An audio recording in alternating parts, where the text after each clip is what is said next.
Hello and welcome back, everybody, to Chocobo's Mysterious Dungeon on the Nintendo Wii. In this episode, having successfully escaped from our first Monster House encounter, we are in pretty critical condition. I'll be attempting to escape past all of the demons for the remainder of the run, as we, well, as a slight spoiler, we do successfully make it down to 420 in this episode, which is very, very important for us. So by Monster House, I was expecting like one whole floor of just monsters. That was a room, not a house. Yeah, but was, you see, more like... they spawn enough monsters for it to fill the entire fucking dungeon. Well, yeah, because once they start following new enemy you, type, it's gonna... dragons. Then you're never Dragons alone. are almost that as bad is as a dragon. demons. Yes, Fire they dragon. can hit you from a full. They can hit you from a full square away, and they have multiple different breath attacks. The type of dragon denotes what kind of element that they will deal, as well as they have the breath attack, which I'm hoping this one uses, called White Breath, which inflicts. Yep, it inflicts slow, which means that all of our turns take 2 actions instead of 1. You defeated. Dragons are also actually one of the enemies that you kind of want to go out of your way to fight, because not only do they have some of the best loot in the game, they also have some of the best experience drops in the game. I actually like taking out dragons. I admit that taking out dragons is not something I'm actually good at, but it is something that I go out of my way to do. Whereas demons, I run the fuck away from for a majority of the time. Go back to another point. Yeah, fuck fighting demons, especially at this low level. Blindness talents, those are actually really good because those are talents that have been equipped with the blindness spell, which means that, gold talents, those are good because they are not affected by rust.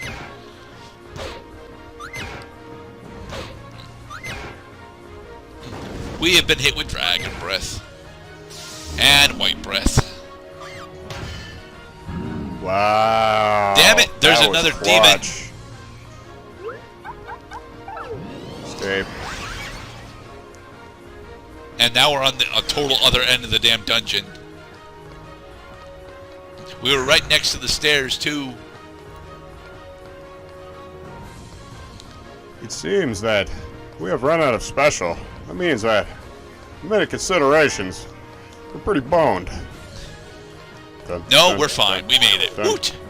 Dun, dun, dun, dun, dun. So, after having successfully made it to 419, we get the Apple of Fire, which fully restores our special and gives us an additional point in SP. What the fuck? Is that permanent? Yes, that is a permanent increase to our SP. And now, it is time for our first attempt at Phoenix. Yes, we do not kill Phoenix here, but plot. What you seek is sealed deep within my flames. I don't think you have a genie's lamp. Frozen ruination. Choice without hope.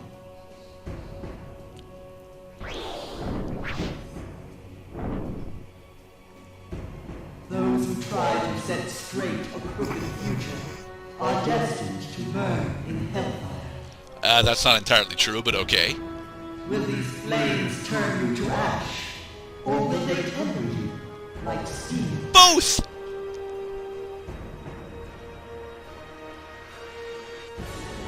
The time to test your quality is now. Welcome to our first elemental boss fight, Phoenix, Judgment Flames. Alright, so, there are several things that we need to know about Phoenix. 1, she only moves at one space, much like we do. 2, she is actually vulnerable to a majority of the damage types that we have access to. And 3, when she does Wing Flap, she spawns 3 Phoenix Slings. These Phoenix Slings have a relatively low HP, but as a consequence, you grant her additional attack actions. Also, she can do this, Flames of Rebirth, which gives her and her Phoenix hatchlings a small amount of healing. Thankfully, Flames of Rebirth is not honestly all that big a deal. Fire Breath, on the other hand, actually is. Ouch. The big problem with Fire Breath is that, if you'll notice, it leaves a fire trap behind. And every turn that you stand in that fire trap, you'll continue to take fire damage.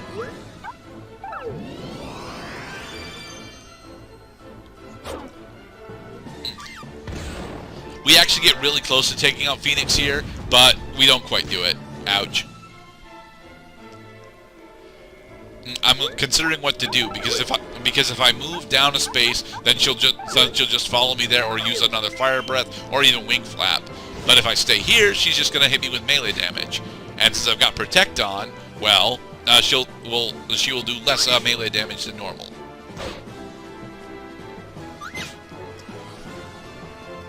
Wing flap. This time she only summoned one hatchling. Wing flap can summon anywhere between 1 and 3 hatchlings, and they show up in somewhat random locations around her. Kill the hatchling. Yes. Yeah, stop that. Stop that. That is very annoying. Stop that. Now, the big thing that you'll notice that despite the fact that we are level 11, we do almost no melee damage to her. Fuck. And this is why I said earlier that you're not really supposed to take down these bosses on your first trip. You're supposed to see them, be like, oh shit, I'm way too underpowered for this shit, and head out. It doesn't matter that we're the literal best class in the game. We do not have the sustainabilities to take her down right now. Got to drink the potion. Especially because our protect just faded, and we are on a wall, meaning that we can't run away from her anymore. Ouch. But whilst we were going through the dungeon, we picked up a really important thing. We picked up a copy of the teleport wings, which allows us to flee the dungeon even while in the middle of the boss fight. Fuck it. Of course she's proud. Of course she doesn't think we have a chance. She just, she just doesn't want to let slip that the reason why she's proud and she's so hard to kill is because she can heal herself. And healing bosses naturally are some of the most difficult types of enemies in basically any game ever made. Yeah, you should never like bosses that can heal their own health. Well, honestly, she's one of the few bosses that gets a heal, and again, her heal is not actually the big problem with her because her heal is so small. The big problem with her is that, well, she has a lot of fucking HP, and it's very difficult to actually deal with that damage race. Right, and ain't that a bitch? Is that she's got lots of health and she can heal herself, just like the 6th boss from Paper Mario 1, just like the final boss of Paper Mario 1. That's why they use heal very seldom, because heal is goddamn annoying. I do not not in real life, not in video games, do I like having my work undone right before my eyes just because the game says it can. Well, in real life, it does this with insects. Hey, Pastor Roche. Now, some of you might be wondering why we're bothering to uncurse all of our items if we're just going to sell most of them. One, if you sell cursed items, they're worth exactly 10 gil apiece. And 2, there are several items that we don't actually want to sell, like those blindness and gold talents. We actually want to do a bit more fusion in order to equip the blindness seal onto our talents and the gold seal onto our talents as well. Because with them, we can get talents that inflict blindness and are rust proof. These are very, very good things to have. Pay no attention to the hero who is pretending to be a lampshade in the side of the room. Hey, he is a very good desk lamp, okay?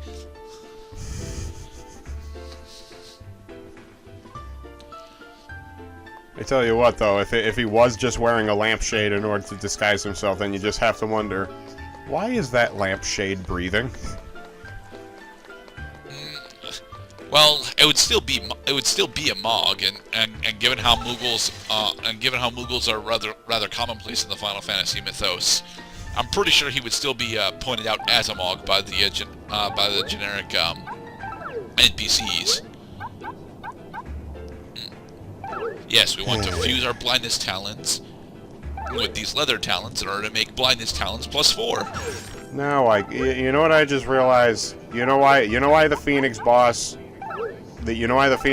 spawns enemies that you can get experience off of, is because if you decide that you're just boned because the boss keeps healing herself, keeps undoing the damage you inflicted, and is basically back at full health, on top of a really high health bar. And also the Vicar Amelia boss from Bloodborne is another really annoying boss that has lots of health, occurs early game, and can heal herself and basically make you feel like a dumbass. So they give you opportunities to get experience, so it's not a zero-sum game. If you go in, and even if you blow through all your items, you could get some experience, you could convert that into experience. At that point, though, I'd rather just flee. Well, yeah, because you don't want to die. Because you get 5 experience for killing the Phoenixlings. It's not worth it. I'll be back! I'll be back, you flaming chicken, you! Here I'm trying to decide what I want to sell. I decided to sell the gold talents because I don't actually need that seal right now. I'll just need it later. And at the end of the game, I'll actually have talents that are. I'm going to have talents that are immune to rust without the seal. So. Welcome to Ares Hardware. We are happy to have you over, Chocobo.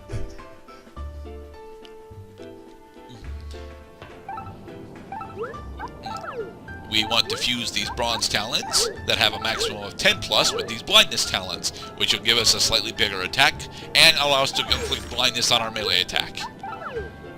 We are getting even more powerful. And now we'll use the rest of our cash that we have on hand in order to hone our bronze talents to be plus 10. Honing is actually very, very important because if you go into a dungeon with the best set of talents that you can buy, but they're not honed, you'll still be doing about half as much damage as you need in order to reliably clear dungeons. Are we going to show this off? No, we're not going to show off critical honing quite yet. Okay. Critical honing is when an item has reached the maximum amount of hone that it can get. You can gamble a small amount of cash in order to attempt to give it a plus 5 over that. If you succeed, you get a supremely powerful item, but it can no longer be honed further. If you fail, you can get knocked all the way down to plus 1 or plus 2 on your hone. And later on, that gets to be very, very expensive. Very expensive. Gambling is expensive. It's Gambling considered by many expensive. to be one of the most expensive types of entertainment. I don't know about the most expensive, but it is very expensive. Very expensive. But yes, we have successfully set ourselves up to be able to take down Phoenix during our next trip. But yeah, we have to actually go on our next trip. And I believe here we're gonna, instead of going into Phoenix immediately, yep, we're gonna show off a little bit of the NPC dialogue in town. You're Chocobo, right? You recovered the mayor's memory. I can't say this out loud, but there's something I'm dying to remember. So if you could... You're the... Hello, Bellow Oblivion. You're the guy who, I Did can't the remember. I'm forgetting stuff. What was I talking about? Ah, never mind. Come in, Don't come look in. behind you, Check it's out the these memory vortex. Whoa. What was I selling fresh? Oh, man. I've forgotten what business I was in.